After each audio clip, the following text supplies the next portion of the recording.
Well, I finally got one. It's taken me forever to get one of these. And, as they say, one man's trash is another man's treasure. This is a Sabal palmetto.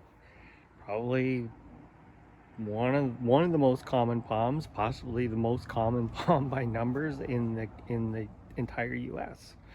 Tough to say, Washingtoni or Sabal palmetto. They grow like weeds in Florida, but to get one in Oregon, boy, it's tough. I don't know what to say. I got this from Raintree Tropical. It was kind of mixed in with some minors, and they have a couple big ones there. They've been there for years and years, so we know that these palms are very cold hardy, and cold hardy to my zone. So you can grow these, at least in the southeast, you can grow them into zone 7. There is one all the way up in Connecticut, if you can believe it. It's planted, surrounded by concrete against a brick wall. It does get some help in winter.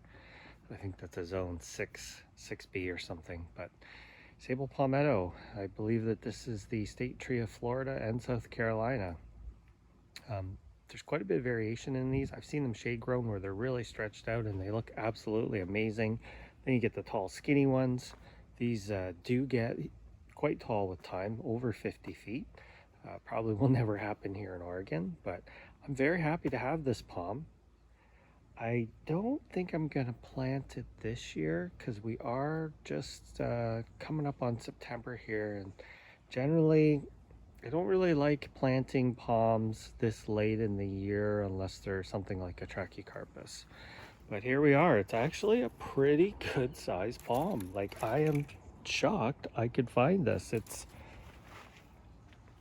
at least 3 feet, all the way 3 feet high. I mean, it's a very deep pot. Sabals have a very deep taproot.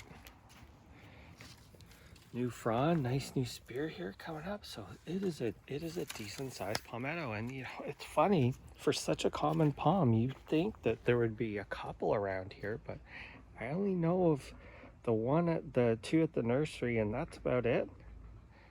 I know a long time ago, probably 20 years or so, they brought in some of the hurricane cut ones, and that's where they basically dig up wild specimens with no roots, and then they pretty much cut all the fronds off. And they failed, but those ones, I don't know if they tried them down here in Portland.